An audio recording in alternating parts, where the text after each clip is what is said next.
I put mad hashtags in You know, this it was time. funny. That's what I'm talking about because that was the first thing he asked me. Did you know you Like search he said, Raiders? yeah, Did right. he said, "Hey man, you talking about search?" Because the sponsorship that he even talked to me about. He's like, "Did you know when you search Raiders that guys will pop up?" I was like, "Oh, hmm. Well, like you said, organic, Yeah." right? I think it's doper because when we start doing this, because that's what he was talking about too. He's basically telling us we should go commercial. I'm like, here we go. Commercial. Here comes the guy who wants us to go commercial. You gotta find a way to reach the general audience too. Yeah. I'm like, yeah, you're right, I guess, but like, do I want to? Do I want to reach them? We got a niche. We got a niche audience here. Yeah, exactly. Do I want to reach them? Do I have to?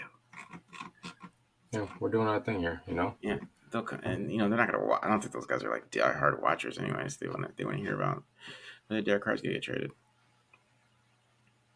Right. You're live. Go ahead. Take us away, bro. Oh, we're live. Oh, my bad. Yeah. Shit. I just cussed too. All right. Hey, everybody. We are back. It is Don't Lie. It's your favorite Raiders podcast, favorite Raiders channel, favorite Raiders everything. You guys already know what to do. Hit the subscribe button. Subscribe. Right? Hit the subscribe button. Hit the like button if you like it. Hit the dislike button if you dislike it. Right? Make sure you leave a comment if you like it. Leave a comment if you don't like it. You guys already know what to do. And then follow us on Twitter at the Mark John NFL and then at BD Williams 18. All right. It's draft time, guys. It's draft week. We're here.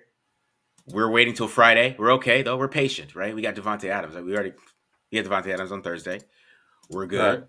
We're right? good. Yeah. We got Devontae Adams at 22. Pretty good draft pick. I think it's all right. I think it will work out. I feel like there's a lot of upside, right? A lot of upside on a lot of upside there. So gotta make sure it happens there with Devontae. I don't know how it's gonna work out with that draft pick, but I think he at 29 and coming off being the best wide receiver in the NFL, I think it's an all right draft pick. So we're waiting until 86. It's gonna be. We have to be patient. With that first round pick though, Marcus. I don't know. With that first round pick, we could have drafted a wide receiver. And he could be anything. He could even be Devontae Adams. Wait, man. Devontae Adams is old, man. Wait a second. Keenan Allen's not old, but Devontae Adams is. Hold my bad. I'm sorry, man. I forgot. Keenan Allen's 30, but Devontae Adams is 30, so it's worse, even though, that's how it goes. So that's how it goes. We're here. We're the draft, but we got a draft board for you guys today. It's gonna be some really cool stuff. We're gonna kind of take a guess. We might be wrong. You guys can let us know how terrible we are later on if you want to. You can come back and be like, "Oh my God, you guys are awful." But last year we did all right. I thought we did okay last year, BD. We did pretty good at We did pretty good. We did all right. I mean, some of them were easy. Trayvon Merrick, that was pretty easy. You called Alex Leatherwood. Okay. You broke down Malcolm Kuntz, right? Yeah. Did we get any others? Did we get any others in there? How many others in there? I broke down. I did. I broke down. Yeah, you broke down Leatherwood. I broke down Tyree Gillespie. So I mean, we were pretty good. We were pretty up there. So yeah, I mean, you did all right. You did all right, man. I called Leatherwood the Black Colt Miller, and it happened. So I feel like that was that was kind of like my prediction. I guess I got that one right. So it worked out. But we appreciate you guys being in here. I saw somebody ask a question: how many vids you guys plan on dropping a week? I want to know before I drop $9.99 a month. Really, we're gonna try to drop something. I'm probably gonna drop something tomorrow. I mean, for sure for the draft. But the draft is Thursday, so when you guys get into the season, there's a lot of dead season coming, and we're just gonna be breaking down the players that are on the team at that point, and we're gonna be doing that just like I did have the Brian Edwards. And if you're $9.99 a month, you get the full breakdown. I did like every single target of Brian Edwards, and then on the normal one, I did like kind of the normal thing that we do. We chop it up. But on the $9.99 a month, I did full breakdown, every target, looked at different, more looks at him versus Howard, right? Him and Howard, him and Jones. So that's the type of stuff that you're gonna get. Longer, let's say longer types of videos, basically things just longer, because I know some people, they don't want to see the long videos. So that's kind of what we learned from feedback. Some people don't want me to break down Derek Carr 45 minutes. Some people are like, man, this is dope. You did every single throw, and somebody's like, man, this is long.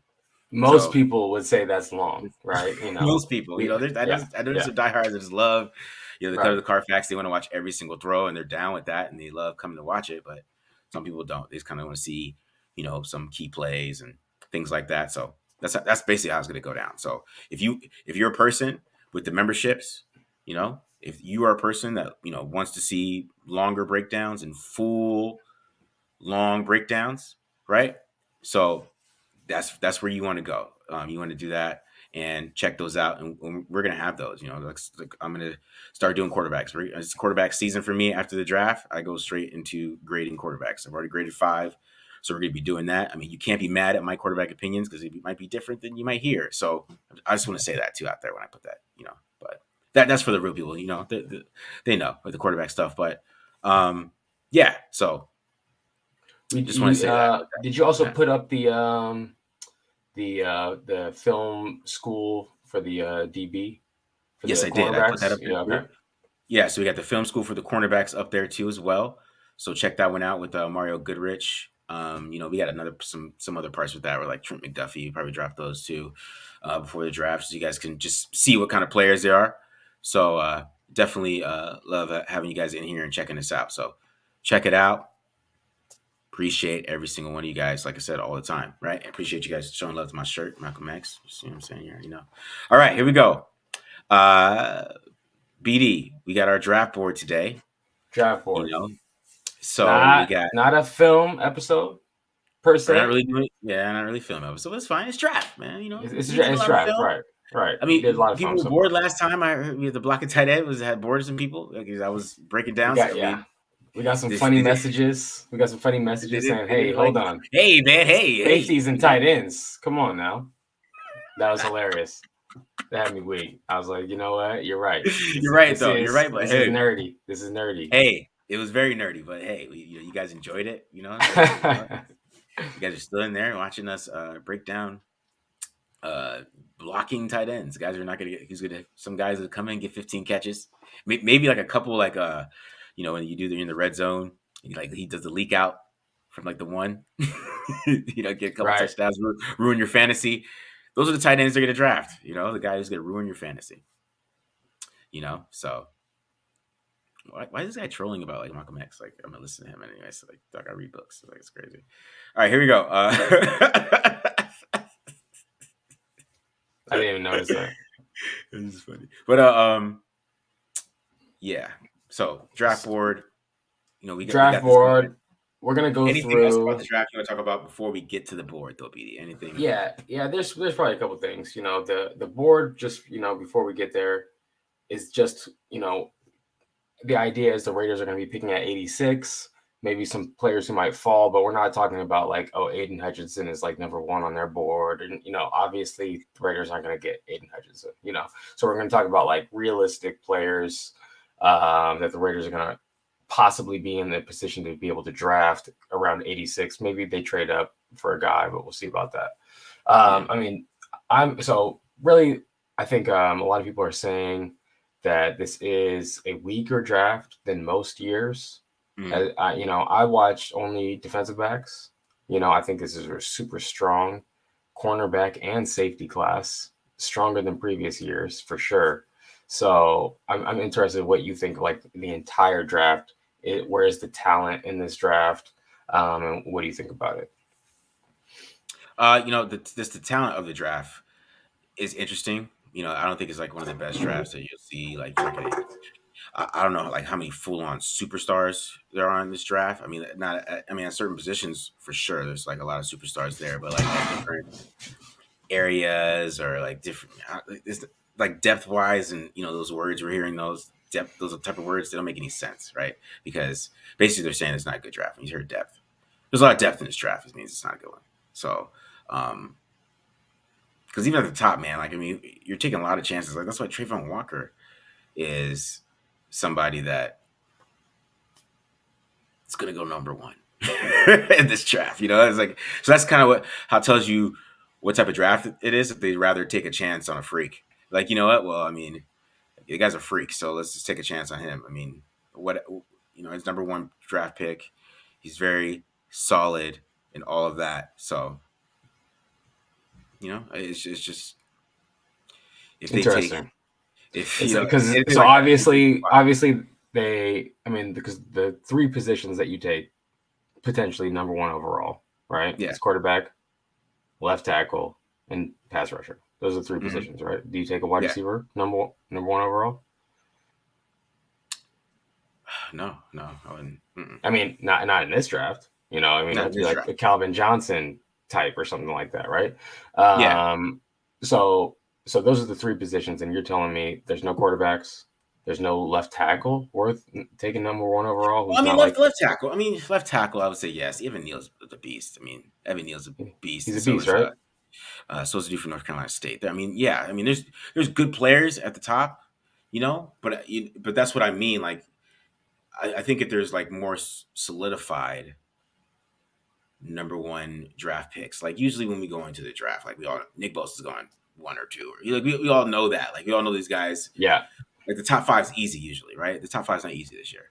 You're not gonna. It's gonna be fun seeing how many mock drafts get correct. Right. Like half the time when guys do like mock drafts and they get their points and they collect themselves is because they all get the top 5 right. Because usually pretty easy to pick is the top 5 because we know who the top 5 players are. But that's why, you know, Walker comes out of nowhere because he's 272 pounds and he's Javon Curse, right? That's the kind of like the size of the 1999 defensive end, but he has the same athleticism as the Hutchinsons and those guys. They're like, wow. They're like, well, you know what I mean? Yeah. Like, let's make this happen. Maybe he could.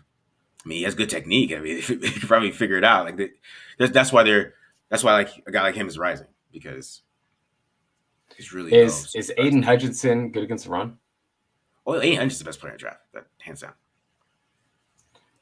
It's interesting. You know, I was looking this up. I don't know if I mentioned this to you, but I texted Matt Holder about it because I was looking up Aidan Hutchinson's mock draftable, like the spider chart or whatever, and he has like 10 percentile hand size and arm length. Yeah, at 6'7". So I think that might be a reason because that would be a pretty strong like aberration, like outside of the norm to have. Yeah, you know, super short arms and small hands and be a really effective defensive end in the NFL. Not saying that he can't. I just think that, you know, a lot of times the NFL looks at it like that, where they're just like, okay, not many players of this, you know, physical profile have been successful, so we're not going to take a chance on it, you know? And of course, players all the time buck that trend, sure, but more often they don't, right? So I think that might be a reason why Aidan Hutchinson, even though he's super tall and he's super good, obviously, but he just has like a weird, like pterodactyl or T-Rex kind of arm length thing. And I think people are a little worried about that. Maybe that's the only reason I could think of, because other than that, like he's supposed to, I mean, he's a beast. I've seen him all draft cycle being, you know, all the breakdowns.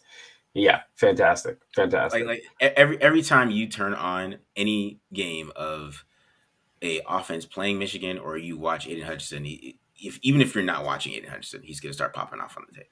And that's when you know guys are great. Like you're not even trying to watch them, and they're just every single, like you're like, who is it? You when you have to go look up the number, you're like, okay, wait, this guy is the one making the plays here, and I'm not watching him. Like, who is this dude? You know what I mean? So like right. Yeah, Hutchinson is a monster. I don't understand.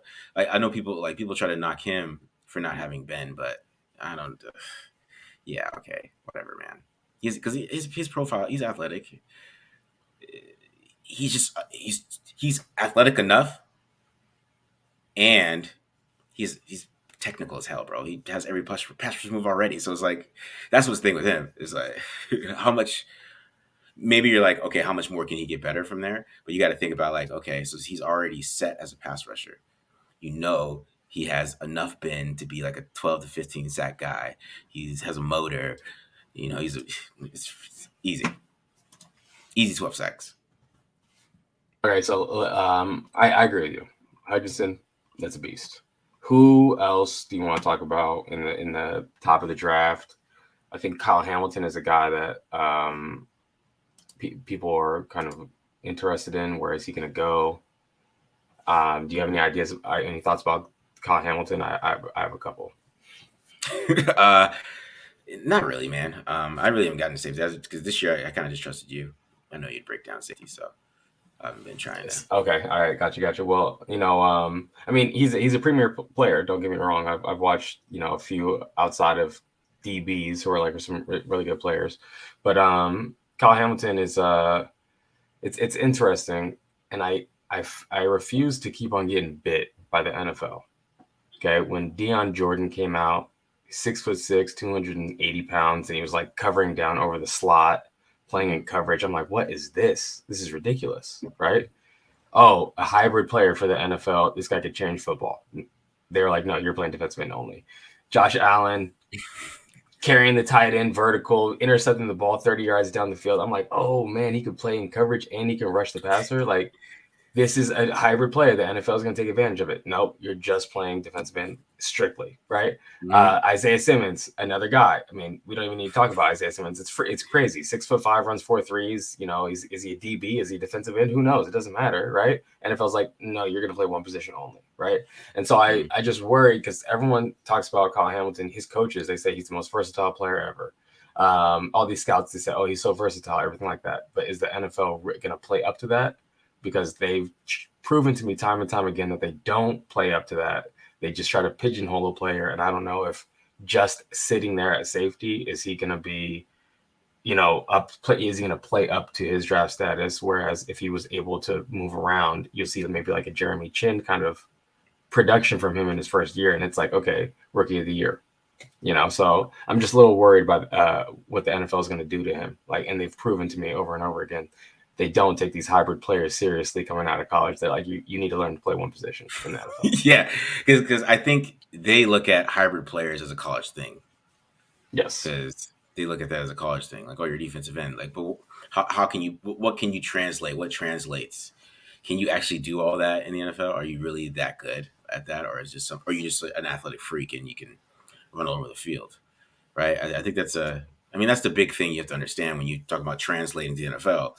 Is can they play NFL football, which is a different game. And I think a lot of people, especially a lot of draft Twitter, which draft Twitter has been annoying the hell out of me this year because I think draft Twitter has kind of split where the old guys, they all got jobs and they think they're really cool, and then you got these new guys trying to come up, just trying really hard, and it gets a bad discourse and just stupid stuff it gets really bad, right? But nobody's like thinking about translating.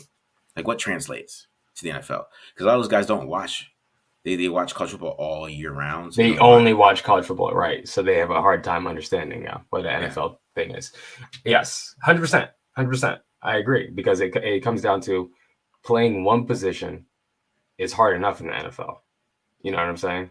Yeah. So being able to master that, that's something that they go, hey, it's so hard to play in the NFL, just master one position. But at the same time, when a college quarterback, defensive coordinator does come in, Phil Snow, and he takes a guy like Jeremy Chin, right? And he says, is he a linebacker? Is he safety? Yes, whatever. We're playing him wherever, okay? Mm-hmm. And he does this hybrid role coming out of FCS, and he plays like NFL Rookie of the Year. Yeah, I think NFL defensive coordinators need to get out of their way a little bit, right? And stop trying to pigeonhole players and kind of like, okay, the reason why he's good at this is because it's what he did for 4 years. That's the skill he has. So use that skill already. He's already developed that skill. Don't say, no, now you need to learn how to play this way. That's the problem that I think a lot of defensive coordinators they can't get their heads out of their ass. So we don't see these hybrid players being taken advantage of. So eventually we're going to see enough guys be able to have success at it where it's like, okay, this is what needs to happen. The old guard needs to move over. But yeah, that's me off my high horse. I'll get off my soapbox talking about that. BD brought up Kyle Hamilton to me so he could rant because he wanted to rant about Kyle Hamilton. Yeah, that's the play you said. Who do you want to talk about in the draft? That's the guy. That's the guy I want to talk about. I don't know, and I don't want to even rank him as a safety because I'm worried that he's going to be a linebacker. But we'll see. You think they're going to play him a linebacker for real? Like 100%? I mean, I don't. He's going to have to pick one. You're right. All right, so let's talk about. Let's just play a scenario here. I mean, okay. Everybody else plays fake mock draft stuff, right? Make drafts. Yeah. I didn't like. When did the 7th round mock draft start? When did that trend start?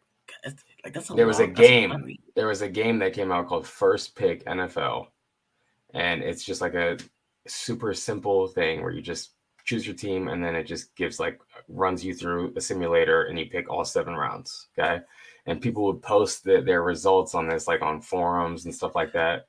And so that's when people started doing the 7th round simulator, and then PFF and all these other outlets were like, oh, okay, yeah, we can make that too. That's easy, Look at you, yeah.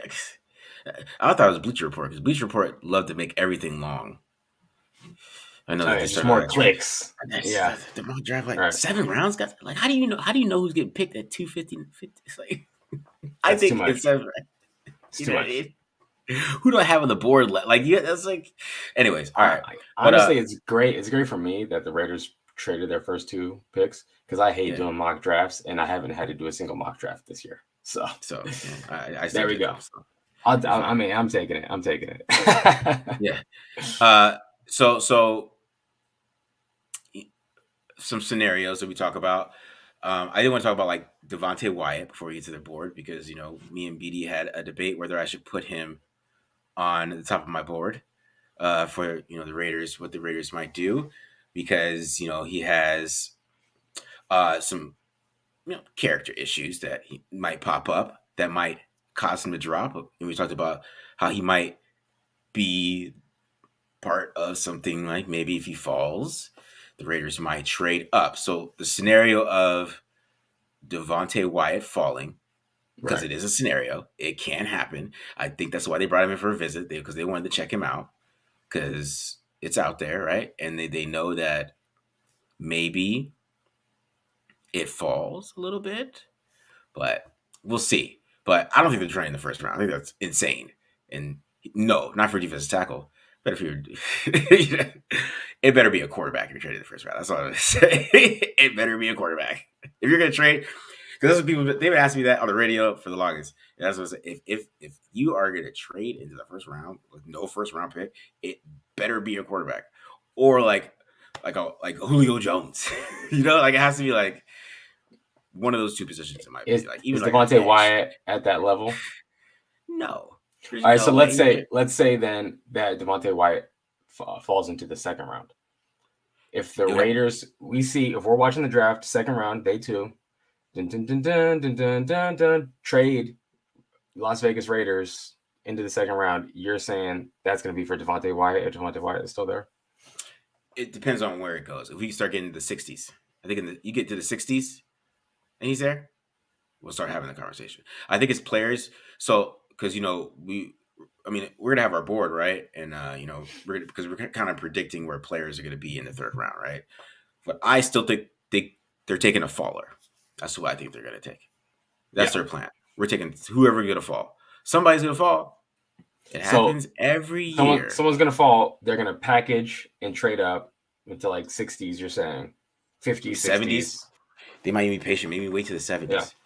Because I was like trying to figure out why did they bring Wyatt in,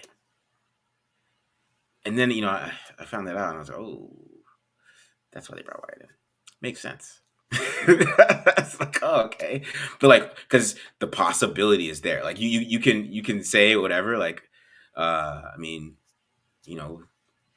it's there. It really is. Because I was trying to figure out for a while watching his tape why he was even still at Georgia. I couldn't figure it out. Like, why did you? Why are you still playing football with this talent? You defensive tackle who could rush the passer and plays the run pretty well. You're not a great running player, but it'll be interesting.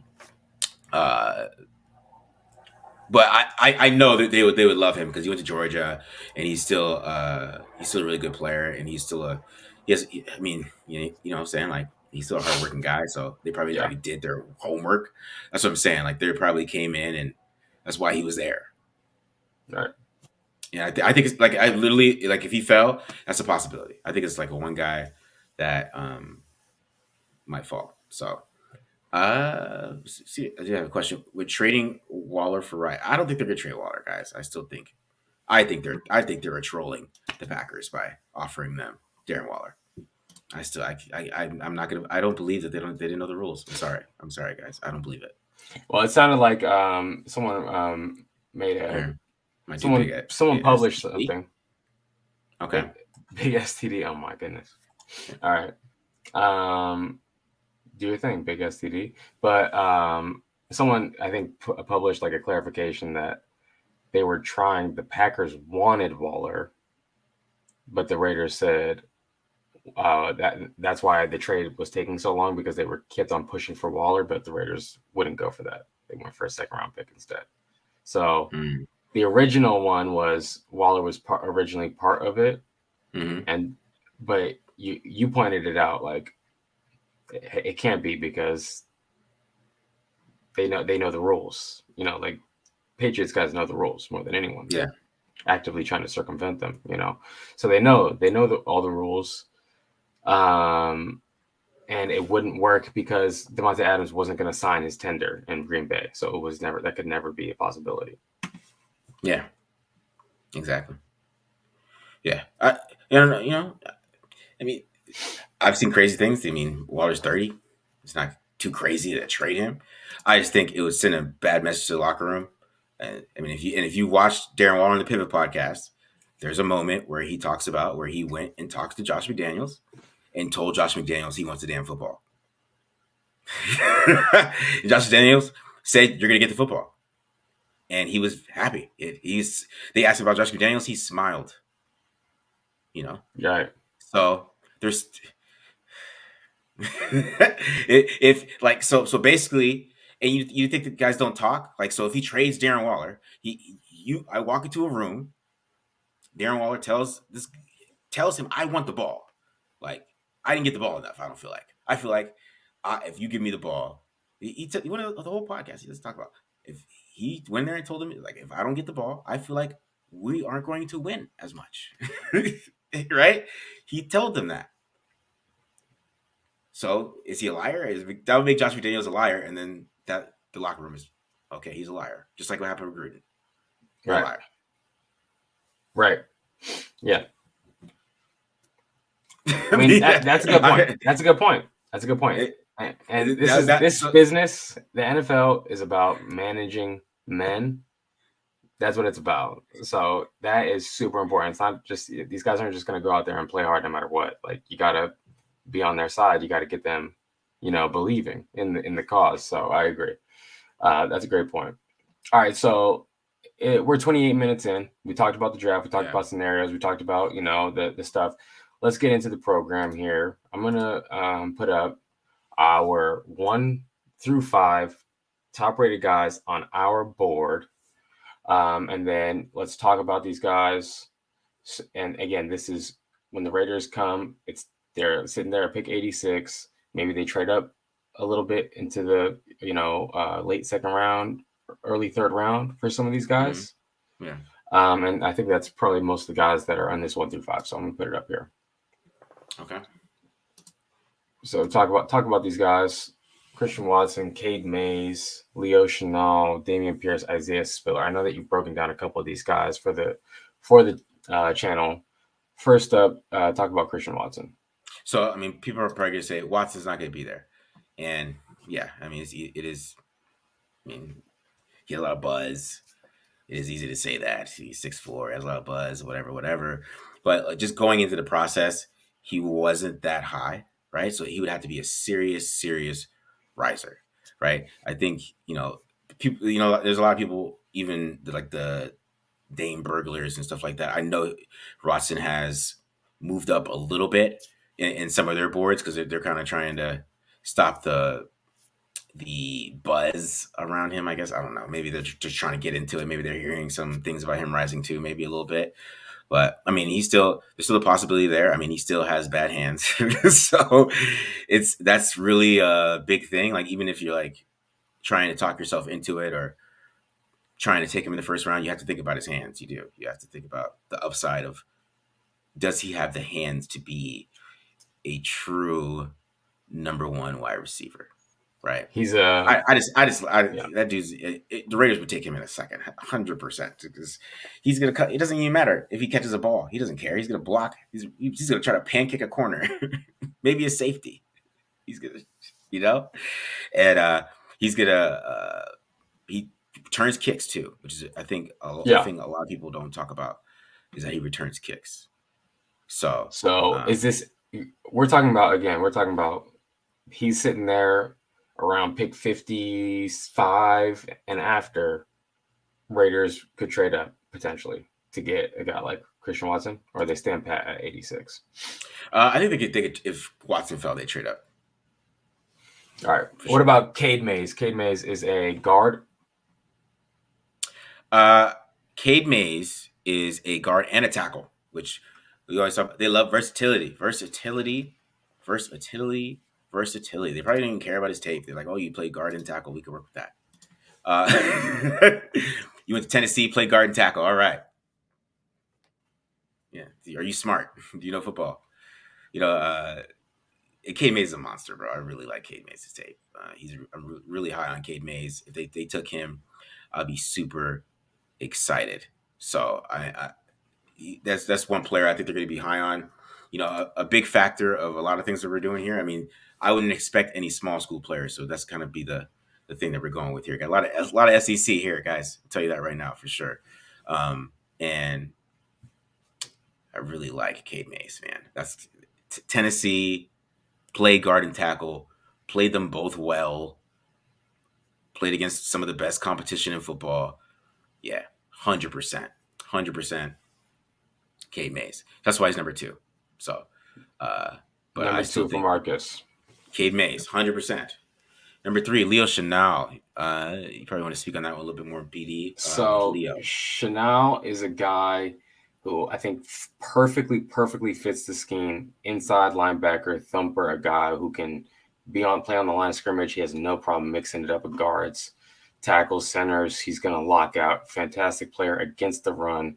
But then also when you go and you look at his athletic profile, he's like 95 percentile or higher, and 40-yard dash, vertical jump, broad jump. So fantastic athlete as well. Not probably the best in coverage, which is why we're talking about maybe like now we're getting into round 3, sitting around sim pad at 86. But I think that he is going to be high on people's board because his ability to play the run, which is crucial. And he fits the scheme of what Patrick Graham wants to do as like an inside thumper linebacker who's super explosive. And so just looking at that, got a great athletic profile, big school. He's like a team captain. All these things across the board are great about it. It's, he just doesn't probably offer right now at this point a bunch of value against the pass and pass coverage is like the only knock on him. But, I like that player a lot. I think he's going to be high on the Raiders board. All right. Number 4, Damian Pierce. Man, 4 and 5. I'm just talking about 4 and 5 together because 4 and 5. Okay, 4 and 5. 4 and 5. I'm talking about 4 and 5 together. Damian Pierce, Isaiah Spiller. Now I know Spiller has a lot of buzz, right? Spiller has buzz about where he's going to go, but he ran a 4.63. All right. He doesn't have the greatest athletic profile in the world, and running backs are not looked at as high picks, and I think they're going to draft a running back. I think that's going to happen. I think even with Josh Jacobs being the forefront of the running game this year, just how Josh McDaniels talks about running backs and how you need a lot of them.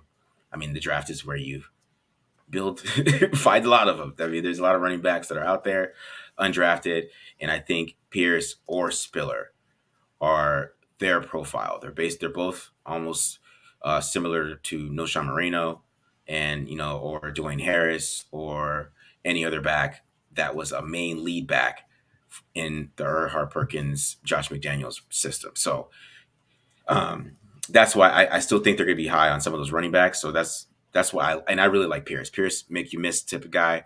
Definitely doesn't need a good line, which I love, and I really think he's beside like him and Spiller are like 1A 1B for me. I'm really having it's hard for me to separate them as like NFL running backs because Spiller ain't got no long speed. Pierce has more long speed than him. That's why I would like Pierce more. Pierce could find a way to take 160. Like he has that gear, like what I'm saying. Like he has the gear, the acceleration, all that good stuff to take it 60 with play speed and type of things. Like Spiller is just a little slow, but they're both lead backs. They are like maybe not third round, but that's not how McDaniels work. Those guys just aren't going to block. They're just going to run the ball. That's basically their job is to run the football. They don't catch. And that's why I think Josh Jacobs is going to do this year. He's probably a little mad because they tried to turn him into wide receiver and he kept dropping the ball and stuff like that. He's running the ball this year, so I hope he's ready. Yeah, he's definitely going to run the ball. Okay, he's not. But yeah, option routes for you this year, bro. Hopefully not. But I mean, we've seen how Josh McDaniels, runs his offense. He's going to have a lead back and then another lead back another week, and he's going to pound the rock. He's going to have, a game where he goes 50 run plays in a row, right? This year, at least one.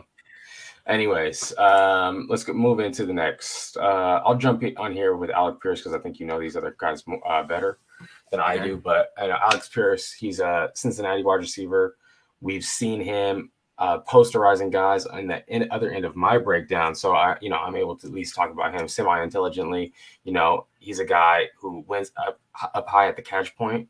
And not only that, but he's got great long speed, played at a winning program. I think he kind of shows like he's going to really sell out, to win and do what it takes to win. He's proven that in his film.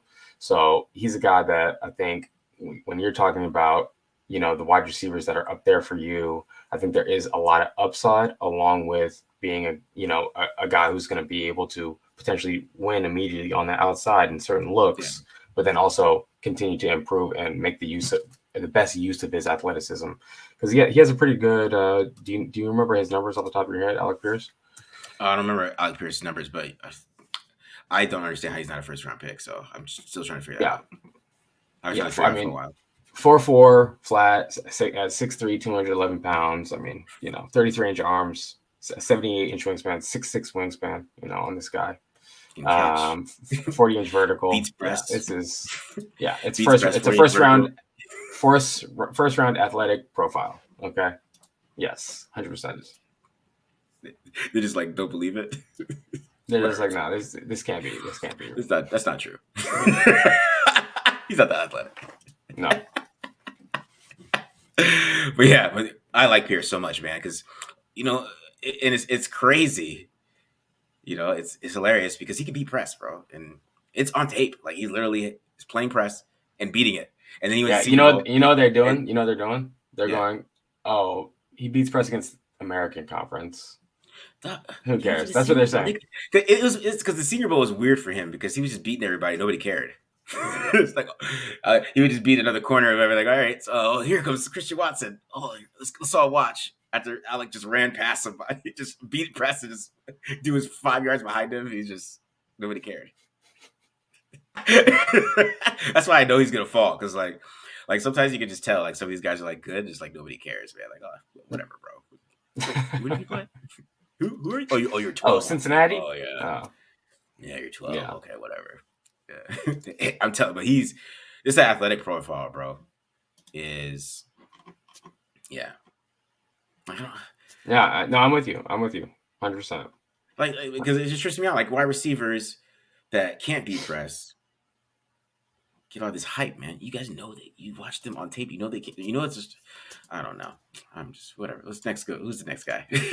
Next guy, quarterback.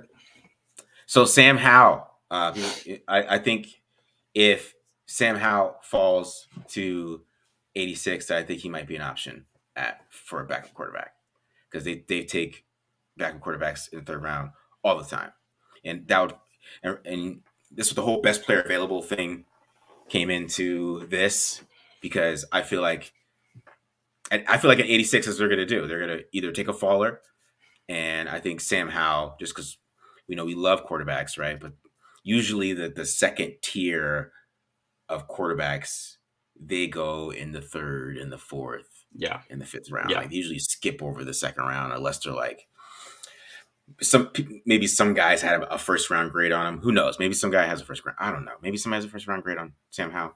Maybe, but that's somebody that I would like to back because we don't have a backup quarterback right now. Yeah, Raiders don't have a backup quarterback. Well, there'll be like 4 or 5 teams that are going for a quarterback, and once they get their quarterbacks, then that's when the quarterbacks start falling, right? Because like all the quarterback needy teams already got their guy, So then a guy like Sam Howell or Matt Corral, there's other guys who could are going to fall after everyone gets their quarterback, right?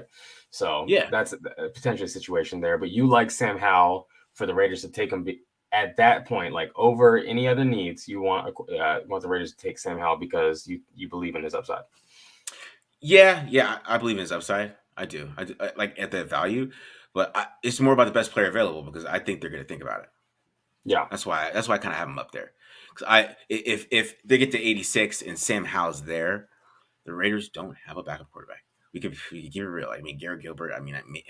No, the Raiders do not have a true like you're comfortable backup quarterback, which is something it caused a lot of controversy when Derek Carr played bad, but it's actually a comfortable feeling to have a good backup quarterback. It is, right? Because if right now if Derek Carr went down, we're all pissed, we're all upset. We know the season's over. We're talking about the draft week 3. If something bad happened, right? So, but if you have Sam Howell, maybe he's the it's like it's just maybe that's what they're gonna say for sure. Don't finish that, but that's what they if that happened, if that scenario happened. I mean, so I agree. Got to go best player available. And as much as that, I think would piss off Raiders fans if the very first pick is the player who's not going to play at all. It would at least show that this team is going for best player available on their boards and not reaching for a player because of need, right? Yeah, they're like, Sam Howell's number 1. We take Sam Howell. It's like, Yeah, right. Okay, so next guy, Josh. I don't know if it's Pascal or Pashal. Mm-hmm. He's a defensive end. What school does he go to again? I'm blanking. Kentucky defensive end. Also, he'll play rush from the interior as well. Yeah. Marcus hit me up to this guy. I think he said it best, like a Michael Bennett type, meaning a base end who will rush the passer at 3 technique on in sub packages. That type of player, maybe the type of player that Cleveland Farrell has yet to live up to, that type of player, right? But this defensive staff values versatility, values players who can play multiple positions on the defensive line, and guys who don't get pushed around. And I think that Pashal ticks all of those buckets off when you watch his tape, and he's a big, heavy, strong guy who can move a little bit. He's explosive. So I mean, he can play a number of positions potentially in a defensive line. And again, Patrick Graham values versatility. So we like him there. At 8. Okay. 9 is Jelani Woods. We talk about trading Darren Waller. I mean, I still think that would be crazy. Because can we win? Can we try to win first? And then if it doesn't work out, then thinking about trading him. That's kind of my thought process on that. But I still think that tight end is something that they're gonna look at because I don't think they're very high on Foster Moreau. Because Foster Moreau had a really bad year blocking. And I mean, if he's gonna be a backup tight end playing 12 personnel and looking at things, that way. And then if Darren Waller gets hurt, Foster Moreau got his chance and he's dropping passes and then he can't block. So there's, I don't want to say can't block. He didn't block well last year. He didn't block very well. He had a lot of blown blocks. I mean, his last blown block, we all saw it in the playoffs. So I think it's about that with tight ends. And, if Jelani Woods is around there, I mean, that dude could block it. And if you decide, after this season, because I'm not going to say that because I still think that's dumb. I think it's just to be a dumb decision. Just like try to win first. Like Like, you're not trying to win. You're like, hey, let's trade for Devontae Adams to win, and then let's trade to get rid of Darren Waller to not win. This just doesn't make any sense. So but after the season, it makes more sense, right? If they have a disappointing season, it doesn't work out like they have. But then you have Jelani Woods just chilling. Hey, we got Jelani. So I kind of has that feel. So that's why I like him. Yeah. We saw him. I think a lot of fans got hyped up. I saw more people talking about Jelani Woods in the comments on Twitter. So I think got the fans hyped with that. Also of note, Jelani Woods, almost a 7-foot wingspan, 82-inch wingspan, 34.5-inch arms. Ridiculous. Runs 4.6. That's he should be playing in the NBA. That's a power forward, right? I'm mad he's not playing quarterback. That's what I'm mad about. I really don't like because I went and watched his high school, and I was like, why did you move him? He's 6'7", he's 250. Should have gone for him. And he's a pocket quarterback, and you moved him to tight end, and you forced him to do it because it's weird. Like, why did he move to tight end at the end of the year? So weird. I'm sorry. That's what I was mad about. I thought he was a quarterback. How do you 6'7", 250, play to the pocket? You just wanted to watch him play quarterback. That's all it is. I found out he was playing quarterback, and it was like he's 6'7", 255. I literally went and watched it automatically. I went straight to his highlights. His huddle highlights on I went right to it. I'm not gonna lie to you. And then I was even more mad because I thought he was gonna be like a runner or something, like a big big type of dude. Yeah. The dude was playing quarterback, like for real. Like he was standing in the pocket throwing dimes. For real quarterback. Mad. Yeah. That's funny. All right, anyway. Next guy up. Darian Kinnard. Darian Kinnard. Tackle. And guard. He could play both too. He's versatile. And he went to SEC Kentucky. So Darian Kinnard, definitely a mean guy. Oh yeah. But he has good tape. That's why I think he's a good value player here. It's not like great tape. It's not bad tape. It's not, average tape. It's just good tape. It's good tape. He's solid. Sometimes he lose, playing some better competition. Sometimes he makes it a little rougher on himself sometimes, especially with some of his technique, and he got to clean a lot of that up. But it's not too much to clean up. But he's not like a big time first round guard or tackle either. So 86 around there is somewhere you really like him coming in. But I'm not too high on Kinnard. I think Matt Holder might be a little higher on Kinnard than me, but yeah, I still Kentucky versatile, plays guard and tackle. Yeah, we're good. All right, so we're moving past 10. We're into the 11-15 range for our big board here. Mm-hmm. So first guy up here on the board, I asked Matt Holder, who's big guy who doesn't get pushed around on the defensive line. And the first guy he said was Neil Farrell. And that's a guy that you were talking about a lot too. So I just cross-referenced there, came up with the name Neil Farrell. That, for me, is the type of player who fits this scheme. Talk about what he does best. Yeah, Neil Farrell I think he's underrated in this draft. I think as a defensive tackle, especially, I don't see him like a lot of top fives in a lot of people's draft, because I think people don't like the big nose tackle. They want to see they want to stop the run or whatever and whatever. But he is probably the best run stopper in the draft. Like, no joke. Even you can check the stats. He's like 11th in PFF run stop percentage in the whole nation. And that's not even just like in the draft class. In the draft class, he's like 5, right? He's literally like the best run defender in this draft, in my opinion. He against the run, he's a superstar. Like, blows people away. And he has a lot of pass rush upside, because a lot of things with nose tackles, which you really like, because they want to stop the run, right? They want to stop the run. It's that's what nose tackles are for.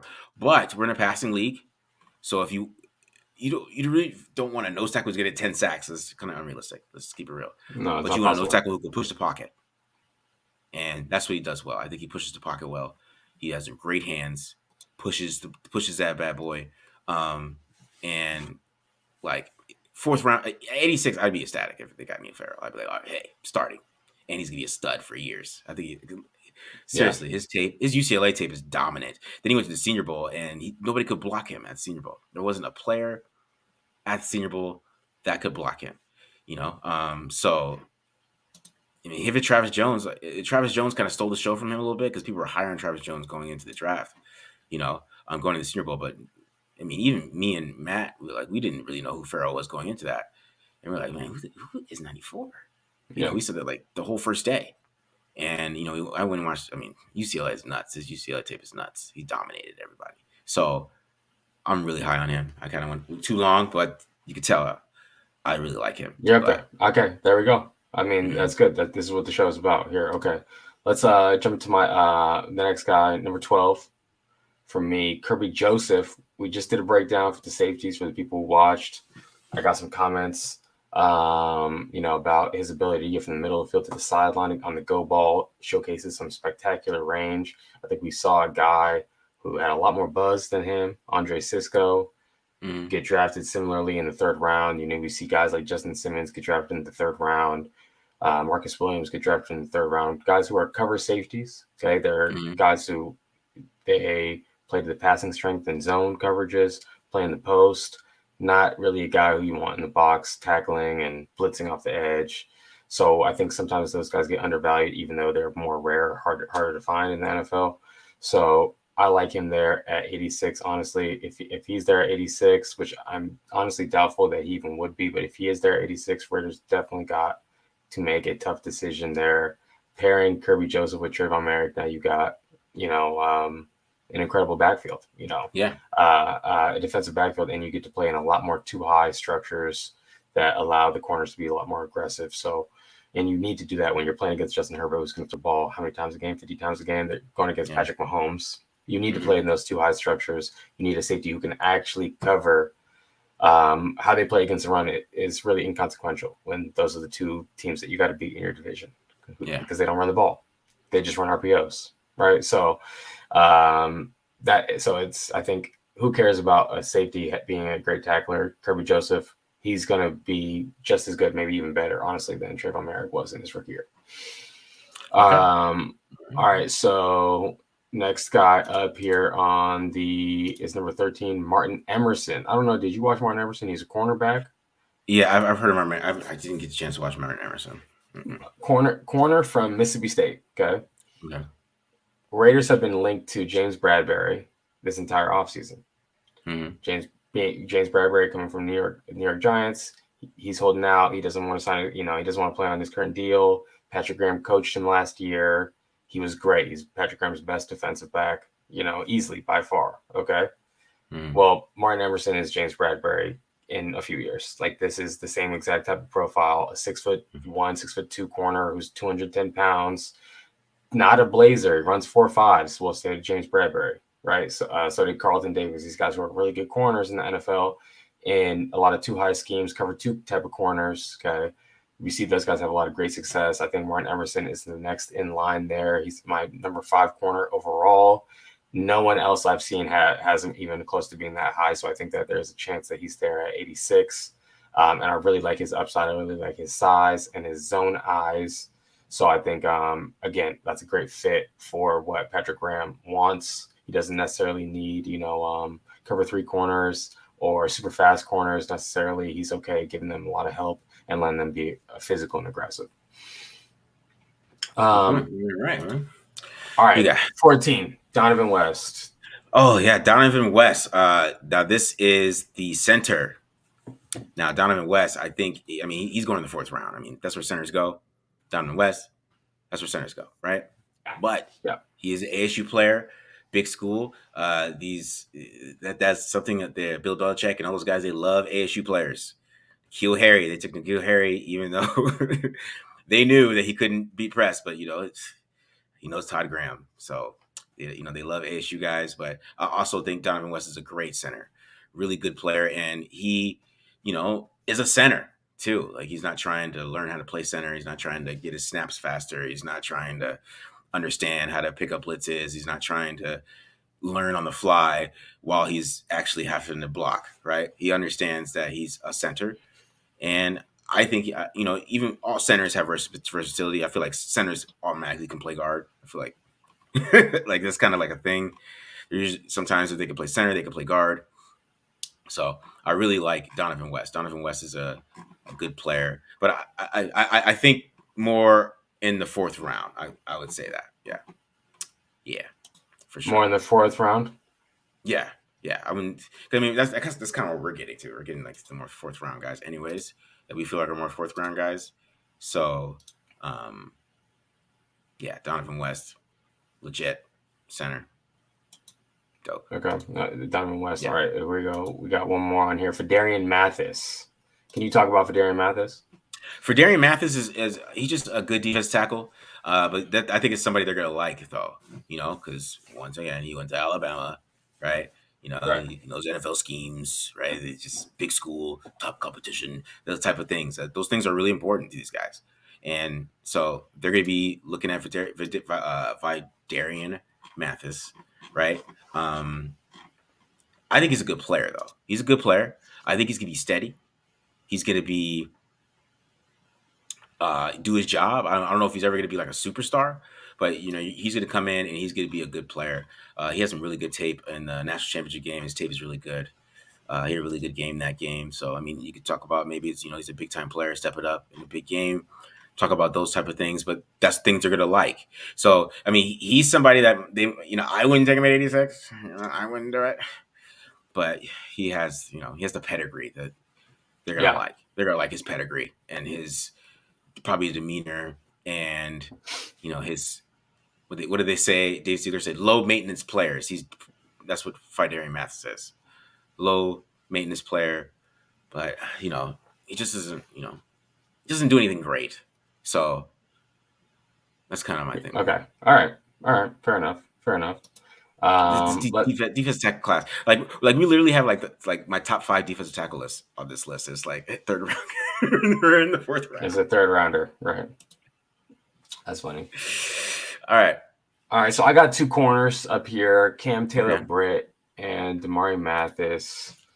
I think first of all, these guys fit the profile of the player that Patrick Graham has, or is looking for so far. Mm-hmm. When you go through all of the top 30 visits, they're all like guys who are like around 5'11", 185 pounds. He wants guys who can really move. He values guys who can move really well. And he wants to be able to like coach them up. So he gets a lot of these like late round corners, you know what I'm saying? And coaches them up. To not always to the greatest success necessarily. So maybe he breaks away from that a little bit and starts getting some bigger corners. Like maybe Ziegler is going to talk him into that. But those 2 guys, Damari Mathis, Cam Taylor-Britt, I've seen some really great fluidity in their film. Their ability to change directions is really good. And I think that they both can play man coverage. So for all of those reasons, I have them up high. And I think that it fits kind of the profile of corner that, when I'm going through all the names of the corners, some of these guys are way too small. Some of these guys are from small schools, Cam Taylor-Britt being from Nebraska, Damari Mathis from Pitt. We're seeing Power 5 guys here. And also that kind of fit the profile what Patrick Graham has drafted. So that's why I got those guys up there. All right. Next one. I just want to say, I love Mathis. I think Mathis is just a dog. I know you like Mathis. Yeah. I don't even know if his technique is good. I don't know. I know he's a dog though. I know he's not gonna give up. I know that. There you go. So you got these last 3 here. Marcus. Okay, so 18. This is another guy I think they're going to be higher on than I would be. Zamir White, more pedigree. He has the same profile as Nosha Marino and Josh Jacobs and every single running back Josh McDaniels has had. And he's basically... He was Harris at Georgia. Like, he didn't catch the ball or anything like that. They didn't throw him the ball, threw the ball Cook. So everything went to James Cook. It didn't go to White. So I think White really fits their profile that they want. I really feel like they would really like him. And, in the 4th round is somewhere that, I wouldn't do it because I just don't like, there's his tape is just not like it's good running back tape. And I'm not going to say that he might not be a good running back because he could be in the NFL.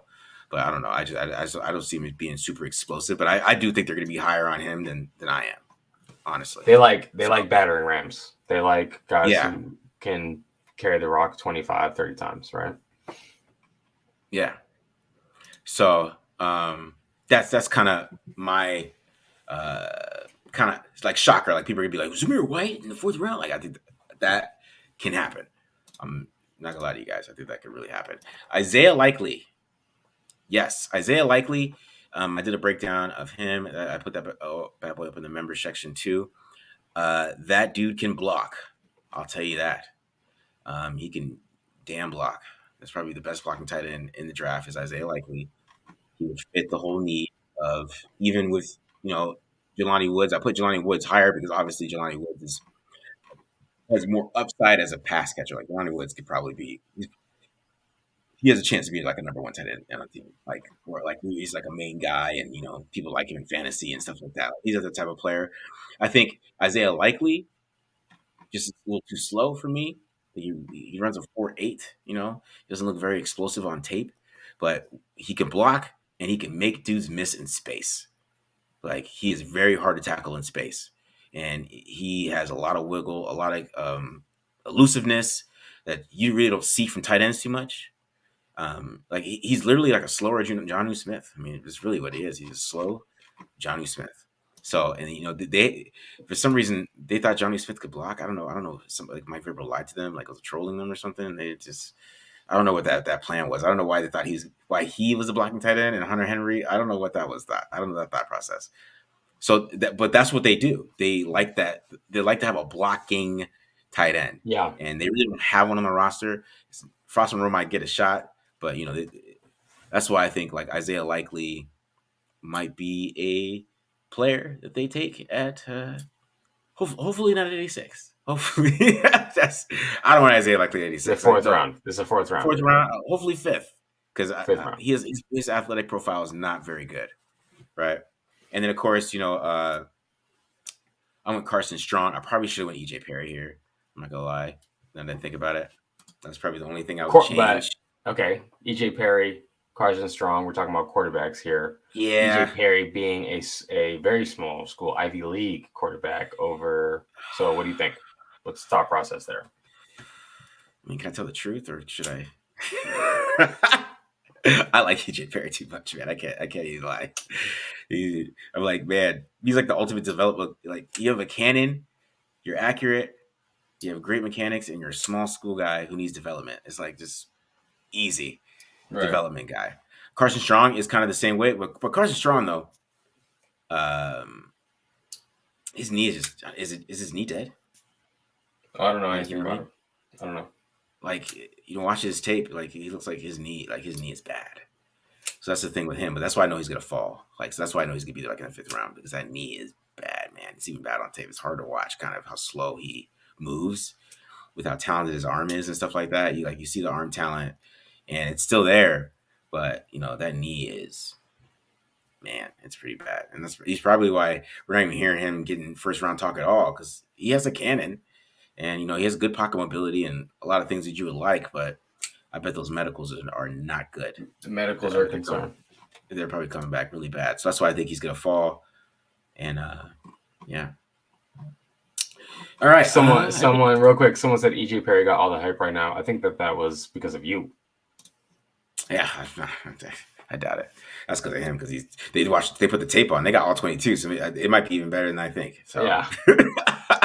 A couple questions here before we get out of here. Someone said, "Wait, what about Darren Beavers?" Darren Beavers was up there for us for sure. Just didn't make the top 20 cut, but yeah, he's a scheme fit. I think he's going to be a target. That damn quarterback value. QB value, right? Someone said, "Just want to shout out to Big SCD again." He said Pierce at 86 is a home run. I probably agree with that. And then someone else said Marcus Jones not a good value. UDC. not a good value at 86. Marcus Jones, I agree with you on that. I hope that he's not one of the targets at least. Oh man, I'm gonna text you if they take Marcus Jones at 86 out of the day. I know. Hey, how you doing? You all right, man? No, I mean, I'll go back through it. I just hope they don't take any. Like EJ Perry would be a nightmare for you because how are you going to track that all 22 down? You know, it would. That's my biggest fear is they draft someone where there's no way I can get the all 22. You know, like the Montana State linebacker. Like, what would you do in that situation? You know, so I'm hoping that whoever they draft, there's a copious amount of film so I could do a lot of breakdowns for you guys. That's my only concern. Anything else before we get out of here, bro? Not really nothing else. I mean, I really thought that looked good. I mean, pretty good. I mean, we'll see, man. We'll see if we get any of them right. That'll be interesting, bro. Yeah, we'll see. I don't know. The running backs was the easy one. The dude has the most easiest running back profile. It's like the easiest thing to figure out. Really, the same height and the same weight for every running back. Really, the same vertical leap. Pretty easy. I was like, okay, so I found those guys, and those are the best ones. So that's one thing I really think they're gonna do.